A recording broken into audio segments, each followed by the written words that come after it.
Welcome to Her Story of Success, a podcast featuring stories of influential women trailblazers and business leaders who have defined and pursued their own versions of success and fulfillment. We hope these stories, lessons learned, and celebrations inspire you to believe in yourself and your own journey a little bit more.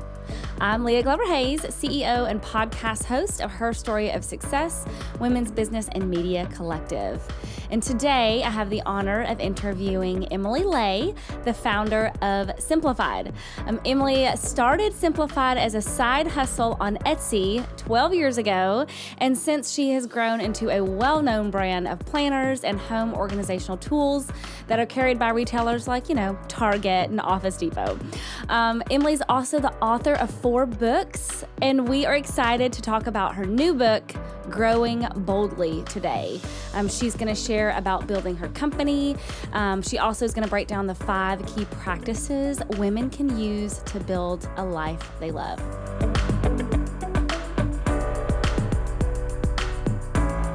So welcome, Emily, to Her Story of Success. Hi, thank you so much for having me. I can't wait to chat. Absolutely. And so I have so many questions that I want to ask. And really today, I kind of want you to view this maybe as like a mentor session. So I'm newer in my business. You've been doing this thing for 12 years. I want you to start out with like your big why.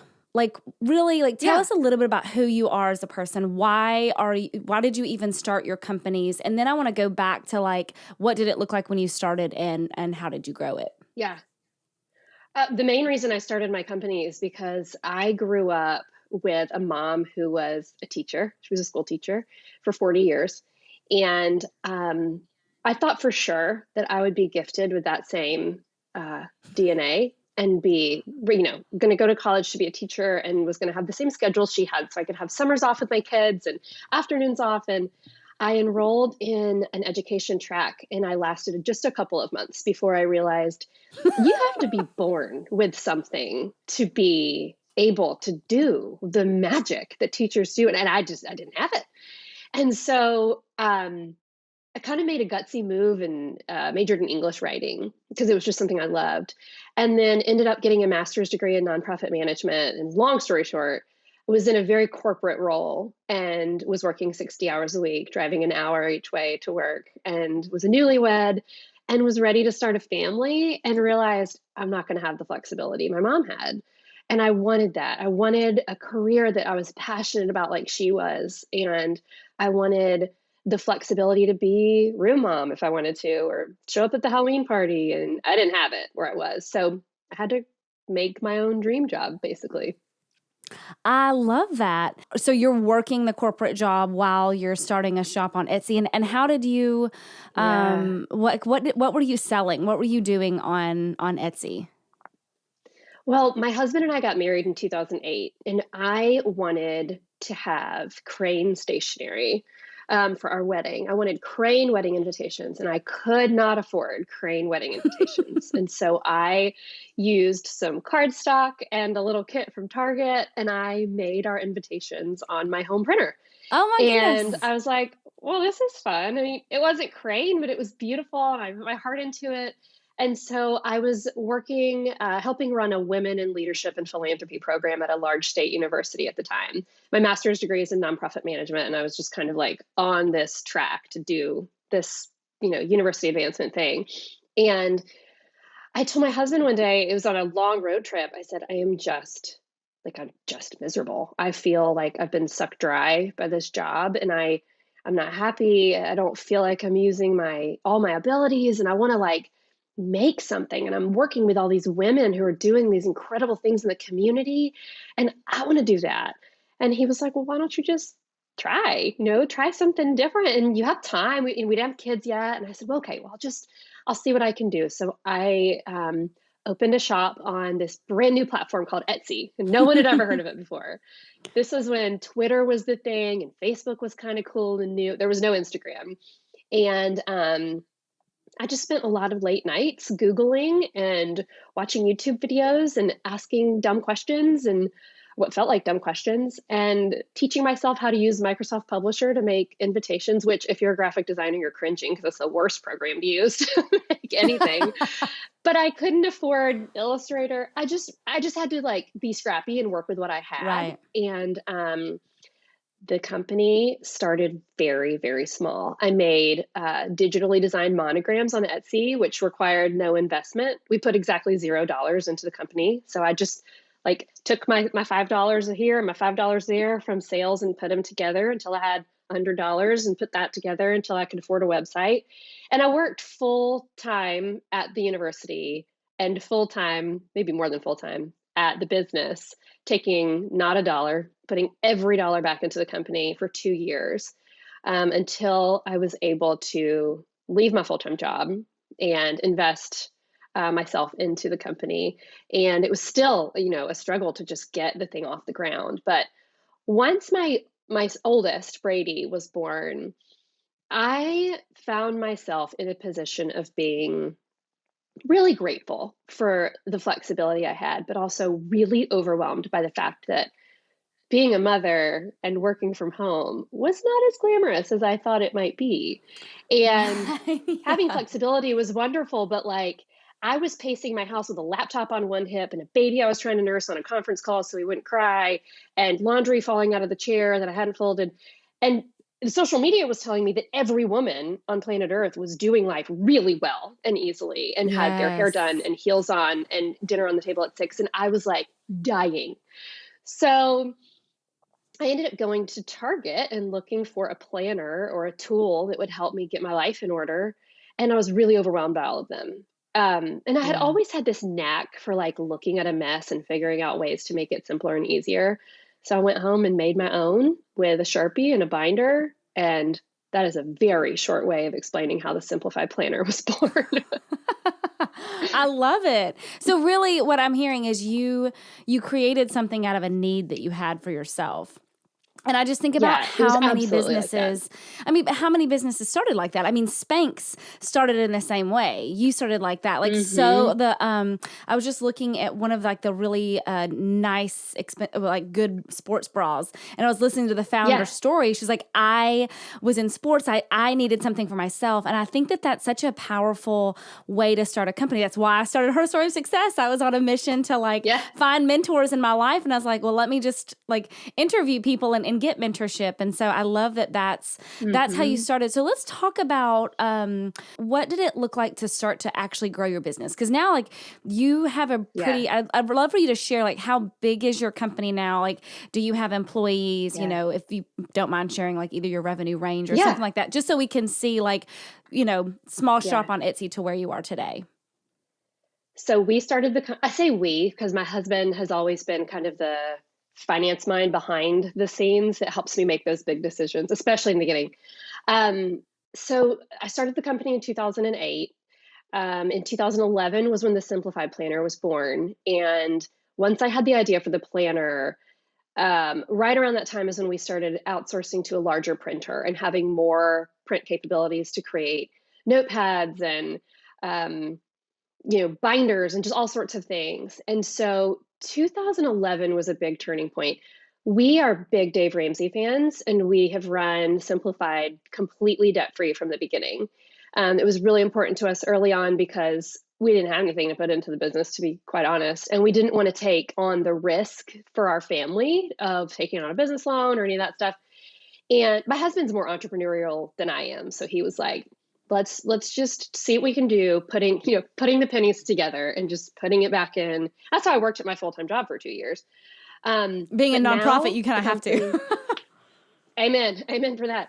Um, Now the company is a multi-million-dollar company with over 150 products on our online store and licensed collections in Walmart, Target, Office Depot, and Staples, and have 8 employees. I call them teammates because we all work together. But there are 9 of us on Team Simplified, and it is just part of me is like, this is insane. It's wild that it turned into this. And the other part of me is like, of course it did, because we work our tails off and Right. we believe in what we're doing. And, you mentioned the kind of that felt need of me having a problem that I wanted to fix, like a solution based product.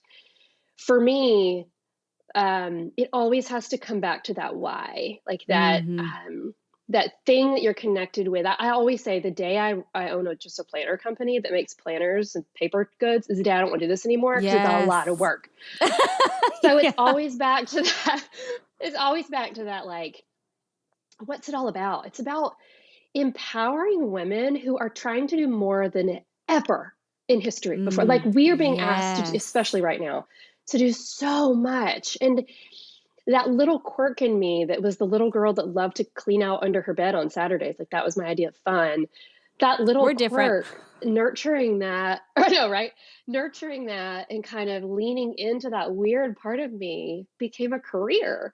And so Oh, that's why I was so inspired to write Growing Boldly, both because I think there's a lot of books out there that will tell you to hustle till it hurts, to work until you're dead, and to just run yourself ragged into the ground. And I think there is so much value in that, but it is detrimental to tell women that you have to run yourself ragged, because if you are not balancing that with rest yes. and filling yourself back up and educating yourself and leaning into what makes you you and sleeping, then you're just going to burn out. And I only know because I've done that a Yeah. hundred times. So Right. And both that's parts, a little bit what I that, want to, yeah. And I want to kind yeah, of to dig into that because I love, I get books sent to me all the time. Like, hey, yeah, interview this woman that wrote this book. And I'm like, I have to actually care about what you write and yeah, believe in it. And totally. one of the things that I Hmm. really appreciate about you is that you don't hide the fact that you did burn yourself out. Right? Like you Yeah. learned the lessons that you did by making some of the mistakes. So I want to talk about the book, Hmm. but before that, I want to talk the reality of what it looked like to burn yourself out and like Yeah. emotionally with your family. Because I know some of Hmm. us, and I say us because, I've been there too. Um, Yeah. what did burnout look like for you? And Mm. and how did you know that you were at that point? I have hit the wall multiple times, and it's kind of a joke between Brian and I that it happens just about every 3 years. It's cyclical. Like, I know better, right? But I still am a workhorse. I might Yeah. not be the smartest person in the room, but I will outwork you. Like, I know how to stay up late and get sweaty. But um, I hit a really big wall in 2017. I had two books out. I had 2 2-year-olds at home. I had a 6-year-old. I had a growing team. My company our products were carried in 800 stores around the world, which sounds just amazing to say, but it was painful to live. I was, I felt really like bad and selfish to say that I was miserable because I had everything I ever wanted. I mean, the company, I had a book deal, two, had another one on the horizon, had twins and a baby. Like, we had prayed for these kids forever. Why would I complain? But one day I remember just going into my bedroom and laying like you do, like face down on the bed and just crying. And Brian came in and he was like, "What's the matter?" And I said, I'm so tired. I'm just so tired. And I'm not excited about this anymore. I don't know what I'm doing wrong. Everything is growing and the numbers look great, but something's not right. And he said to me, "Well, we need to look at how spread thin you are. I mean, you have said yes to everything in the name of growing a company and achieving your goals, but remember why you started this in the first place."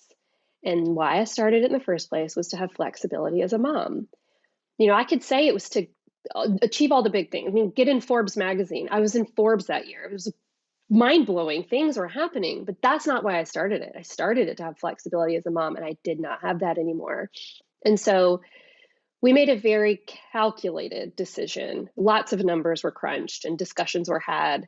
Um, we made a calculated decision to focus on that 80/20 rule, where Yes. 80% of your revenue comes from 20% of your effort. And Hmm. we cut our wholesale program. I wanted to focus I wanted to focus on the women we were serving. Yeah. And I was spending all my time flying. I was on 48 airplanes that year. I was flying all over the place to meet with store owners and trade shows. And I wanted to focus on the the women who were buying the planner and helping them achieve change in their life, helping them take a Yes. mess and make it simpler. And so we decided to focus on the online store, and we cut 40% of our revenue. We kept our whole staff. Luckily, we were able to do that. And the next year, by focusing all of our efforts online, we doubled our revenue. We doubled our company. Wow. I just want to pause Yeah. on that. I think that someone is listening that needed to hear that. That the Yeah. 80-20 rule is real, and it's scary because what you said was we cut 40% of our revenue, and the Yeah. next year you doubled in size. Doubled in size. That's It's crazy. incredible. But let's talk about when you doubled in size. Give me the comparison of the feeling, the peace. Like what did you feel, and where were you mentally, emotionally when you saw, oh my goodness, making these decisions, getting back to me, getting back to my why, I was able to Yeah. grow and this is what it feels like. You know, I was fearful of replicating the same path that took me to the burnout. So I was Mm, very cognizant of, if we are going to grow, let's grow in a way that helps us reach more people and increase the bottom line, yes. but in a way that doesn't put more work on everyone's plate. So let's find ways to automate. Let's find ways to cut expenses, so that we can invest those dollars into things that are revenue generating. And so we did things like hired an incredible artist who came on our team and paints just incredible original artwork for us. We created monthly coaching for every customer that purchases a Simplified planner so that we can show up in her inbox once a month for the life of her planner to help her get the most out of it. We just made the experience for our customer more special, more fulfilling, and we actually, closing the door on wholesale was terrifying. I thought everybody was going to freak out. Not one retailer was upset. And if they were, they didn't tell me. But I had so many say, I'm an entrepreneur as well, and I admire the decision you're making because it's gutsy, it's bold. And I was really touched by that. And also, a couple months later, I was sitting in a library working on a book, and I got an email from a company that said, we'd like to partner with you and help you get your products into Target, Walmart, Office Depot, Staples. And I told them no.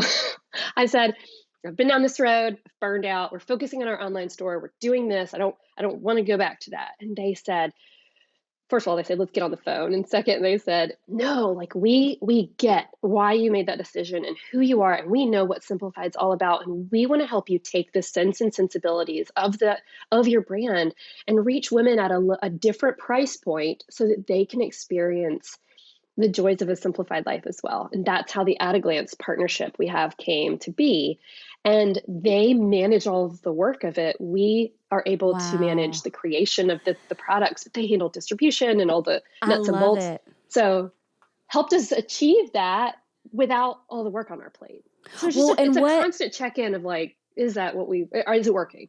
is it working? But also, I really want to highlight that when you are looking at who is your ideal client, when someone Mm-hmm. reaches out to you and they say, I see who you are and what you're trying to Mm-hmm. accomplish, and I want to be a part of it, and here's what it could look like. And when you Yeah. see here's what it could look like, and it brings you peace because it Yeah. achieves what you want to achieve without sacrificing the heart and the why behind what you're doing, and actually like multiplies it. Yeah.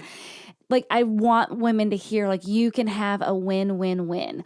Good clients Mm-hmm. should be win-win-win. It's a win for you, it's a Mm-hmm. win for them, and it's a win for the people that you're serving. That is like a Yeah. massive mission that I have, is to help, all business owners, but just really realize, like, your client should be win-win-win. Like, to your point, like, oh my Mm-hmm. goodness, now that you're able to do this and it actually is not work on you and their team, that's what they're good at. They're doing Yeah. what is they're really good at, and you get to continue to do what you're passionate about and what you're really good at. I love that. So let's jump Mm-hmm. into growing boldly. Like, I want every woman. I'm excited to read this book. We just talked about offline that, there's a little snafu and it's going to come out a little bit later than it was supposed to. And you know what? We as women have to deal with these types of things. This is real life. Like, it happens. You think that you're Yeah. going to launch in a month and something completely out of your control, nothing that you did wrong happens, and it moved your plans. So growing boldly, number one lesson is dealing with Life's not things. always perfect. Life's not perfect. So true. Launches aren't perfect. Product launches aren't perfect. Let's talk about this. So I know that you said you have 5 key practices. So I'm just gonna allow you to just tell me what you want us to know about this book and all the things. Yeah. Well, let me first back up and tell you, I wrote the book and turned in the manuscript mid-February 2020, which we all know was like 4 weeks before the world unraveled. Yes. So when I turned it in, I was so on fire about it. And like, man, this is just, I am so proud of it. Once we started editing, I got really scared. Like, life has been turned on its head. Yeah. Is this going to still hold true? Are these principles going to still be accurate in a post-COVID or during COVID world? And they do. That is why I'm so proud of it, because the book is written on truths that do not change, even when life is hard. And the whole delay of the book release is COVID related, but it's just another example of like, life will throw you curveballs and you just have to go with it and be agile and learn how to pivot. So Growing Boldly is written on 5 key principles that I think are paramount to building a life you love. And it's a BUILD acronym. So the letter B stands for believe in who you are. U is utilize what you have, leave no stone unturned, utilize everything you have. I is imagine the life you want. So visualizing everything. L is love people well, be a good human, be kind. And then D is do what matters, forget the rest. And so the chapters are organized under these 5 principles and share not only my story of building Simplified and all of the hurdles that came along with that, but stories from other women who have very diverse backgrounds and have gone up against hard, sometimes tragic things, and still managed to flourish in super dry seasons. I love that. When I read this, the acronym and what you're saying, to me, this isn't just for women entrepreneurs. This is kind of for everyone. It doesn't matter if you are in corporate America. There's a lot of women that listen to this podcast that still are looking at, moving up the career path. So I think I do want everyone to hear, like, it's not just for women entrepreneurs. And believe in who you are. I love that you started that. I was literally just mentoring, doing a mentor program for a group that works with high school students. And that was the number one thing that I said. It's learn. Because this is not like believe in yourself once. It's not have confidence. It's the process of having to choose to believe in who you are and have confidence in that. But also, like, how do you understand who you already are? So can we go into that for just a minute? I love the believe in who you are, because it's kind of big. I'm here for this conversation because over the past year, years, but also definitely the past year, it's so easy for us to get lost in all the hats we wear. I mean, I was about to turn 37 when I was writing Growing Boldly, and I started to feel like, I think I'm just now becoming who I was meant to be. I think I'm just now realizing who Emily is, like, outside of Emily Lay, outside of Simplified, outside of Brian's wife and all the kids' mom, and like, who am I under all of that? And there's this whole process of self-discovery that's like a big chunk of worksheets in the book, where we talk about answering questions like your biggest fear, the most proud you've ever been, your personal style, like just getting to know those quirky, different parts of you, and then realizing believing in who you are doesn't just mean believing in your confidences, in your strengths, but also knowing that you are not defined by your past. You are not defined by your childhood, or that thing that happened to you, or that bad choice you made, or that those years you spent feeling stuck, or your addiction, or whatever that is, you are not defined by that. You are defined by these things, and this is who God says you are. Mm. And understanding these truths and standing on that to believe in who you are, not the lies that we've fed ourselves or that social media feeds ourselves. So you are a business owner, a big business owner. You are a wife. You're a mom of 3. What Mhm. does that look like? Because everybody's different, but what does that Yeah. look like for you? How do you find the time to get quiet and to really, Mhm. as a practice, not like you figure out who you are once, but how do you do that? How do you Yeah. implement that into your crazy busy life?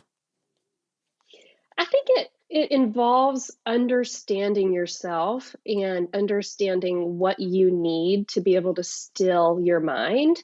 Mm. Um, there's so much noise in the world. I mean, I wrote a whole book about it, my last one. There's just so much noise. Like literally. And literally. And it's so valuable for us to learn how to just turn down the noise. For me, that looks like putting in my headphones and listening to a book or going on a walk, just giving myself something to do that isn't the usual, that isn't the kids or the work or the house stuff or whatever. Giving myself time to just take a break and let the gears slow down a little bit and let my brain kind of sort out all the thoughts of the day into the buckets they need to go in so that I can just recenter. I think it looks different for everyone. I Oh, think it's a yeah. matter I think it's a matter of soul care, but tactically, so I love a good inspirational story, but like, please, Lord, tell me how to do it, right? Yes. Yep. So, That's so why we're here. tactically for me, yeah, tactically for me, I'm big on time blocking. And let me also say, my kids are in school like full time. All 3 of my kids are in the school. They're not at home anymore. Physically in I school. mean, Okay. for now, they're not homeschooling anymore. They're in the school. So I have a good chunk of the day to work. And I try to work just during school hours. And then on the off hours, I try to be mom. So it's compartmentalizing. And also, I always say it's a little bit like riding a bike. You balance on the bike because you're shifting this way and then you're shifting that way, and you're trying to keep Mm. from face planting. So if I lean hard into work one day or one week or one season, like a book release, I might lean hard into family or mom, mom wife roles the next day or the next season. So it's kind of that hustle, rest, work, family. It's just that balance of like, don't go too hard this way for too long because you're going to eventually need to go back. Otherwise, you're going to fall down. Well, and I love what I'm hearing is you do allow yourself permission to lean in to something when it's needed because you do know Yeah. that you can lean back. I interviewed a lady and she was kind of talking about the buckets. Like Yeah. sometimes you're going to fill up this bucket while there may not be, because some people get triggered by the word balance. Some people like to use the word Yeah. blend. Like however you define it, it's a journey. It's daily, and it's a Yeah. being able to assess. Okay, yesterday I went really hard on that, so today maybe I need to lean a little bit on this. And I do want to see like what does use what you have mean. So, for example, Yeah. like what did it look like for you to use what you had? We hear that you have it sounds like a great marriage. It's something that I share, but do you give examples of women that maybe are not married? Maybe they don't have their traditional family, life. What does that look like to use what you have? Yeah. One of the stories that I shared in the book was this beautiful woman named Candace, and her husband actually passed away in a work accident when her kids were little.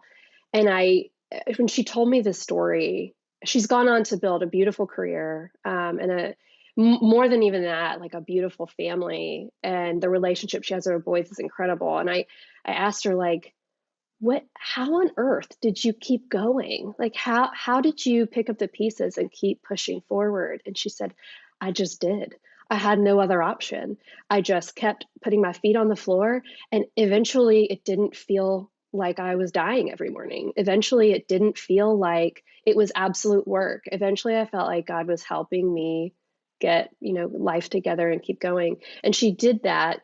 The kind of theme of her story is legacy. She wanted his legacy to live on, and she wanted to build a legacy of family.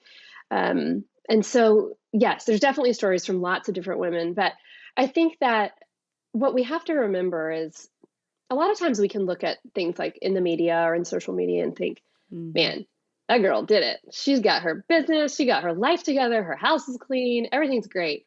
But what you're seeing is the flower. You're not seeing the Mm, roots underneath, yes. the problems. I mean, even on my social media feeds, you're seeing an absolute highlight reel. I didn't show you the kids who woke up at 4 o'clock last night, who woke me up at 4 o'clock last night because it was storming outside and all that went down there.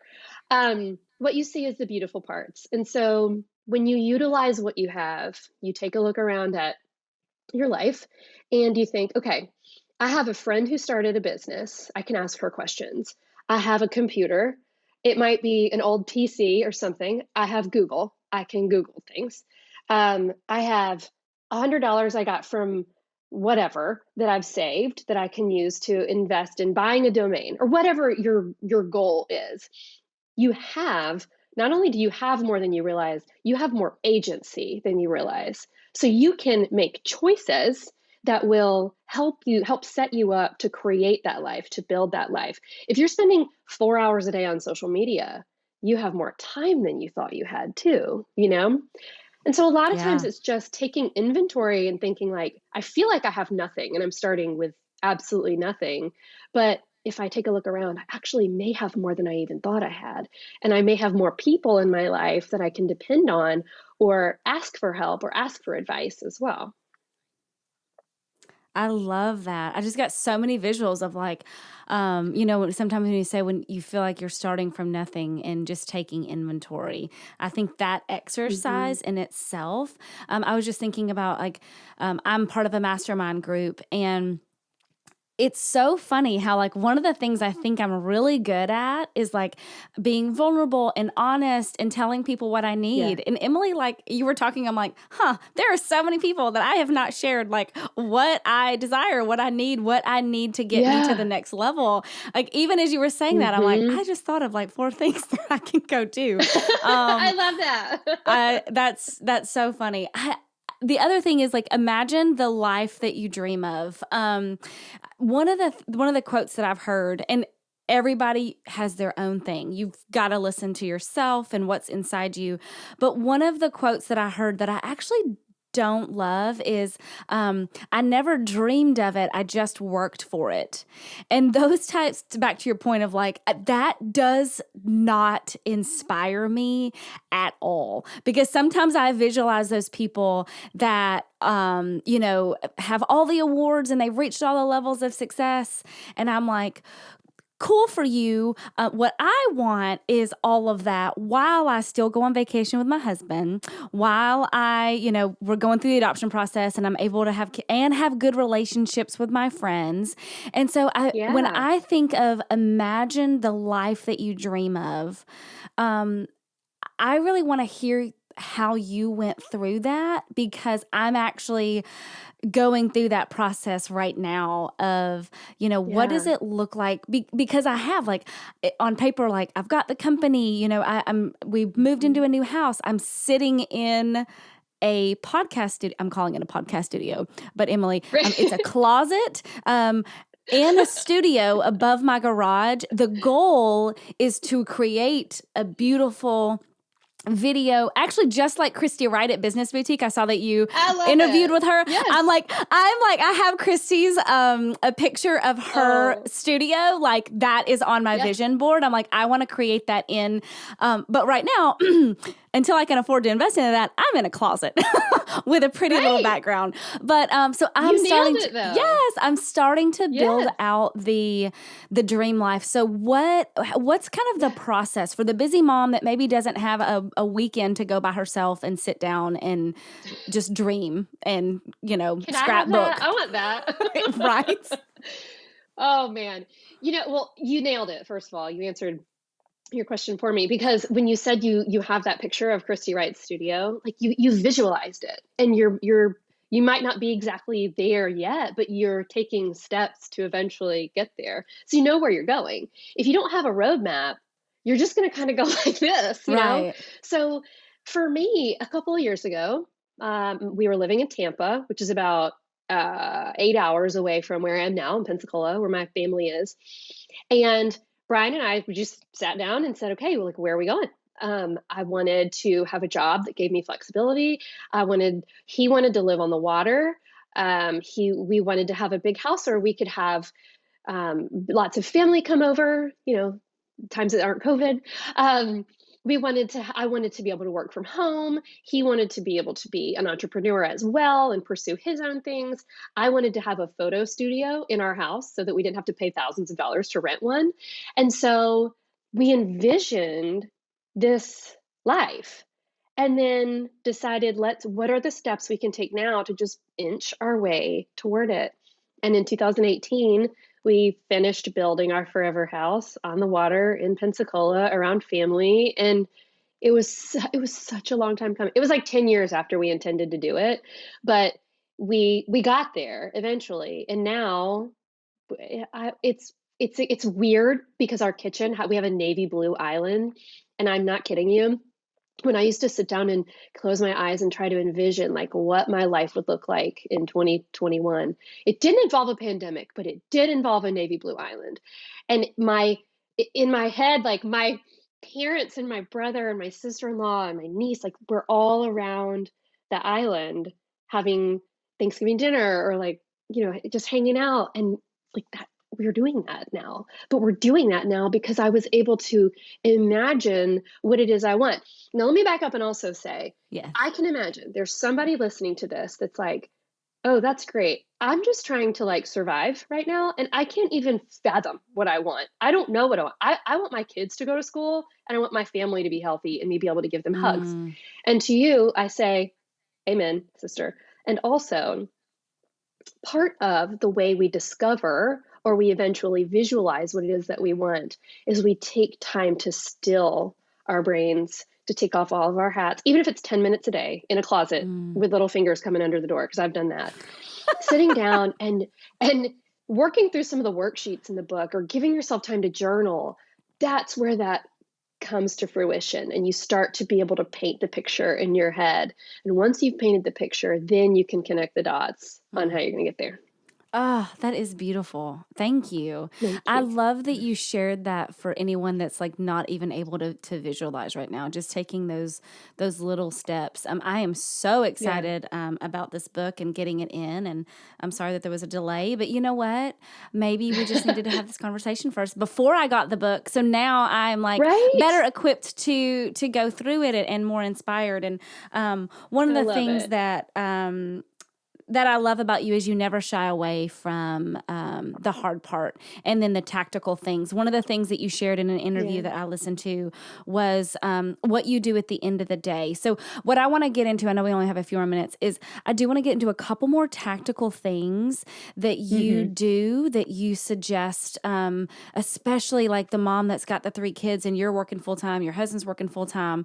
I'm saying that because I'm thinking of my sister. She has 3 children, and it's loud in that house. That's one of the things you said. You're like, there's always so much noise. So for that mom of 3 that it's really loud, what are the things that you do that you suggest women do that revolve around decluttering? Yeah. So for me, physical clutter is mental clutter. Like if there's stuff everywhere in my house, which is every day, because people live there.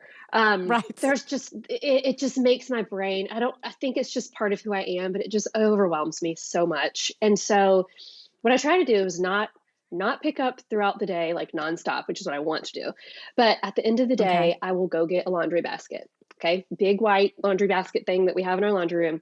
And I will walk the house with the kids, and anything that's out of place, trash, shoes, clothes, toys, whatever, we throw it in the laundry basket. Okay. Takes like, to do our downstairs, it takes with the kids. You're with the kids. The kids are coming with you. This is not you doing it by yourself. Okay.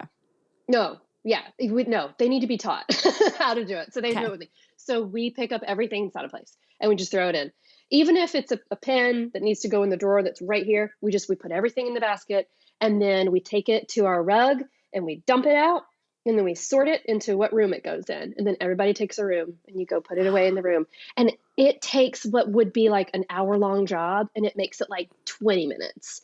And if I can give my kids and my husband, who is not on the same wavelength as me in terms of like a neat like obsessive person, um, if I can give them an end time, like, hey guys, we're going to play 3 songs or whatever, and when these songs are over, we're done.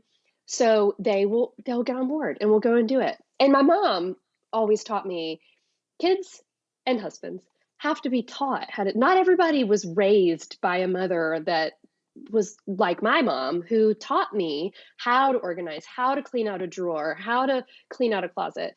And so, and kids especially, they have to be taught. And so Yeah. I involve them as much as I can until I hit a point where I need a minute. And then I will just put my headphones in and be like, y'all go play and I'll do it myself.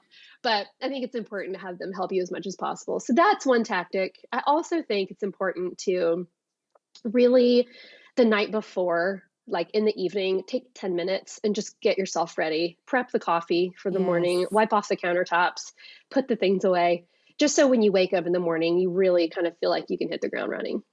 I love that. My godmother always said, if you will spend 5 minutes a day cleaning a room, then you're not spending half to a full day on Saturday cleaning. She's like, just pick up one. And she's like, Yeah.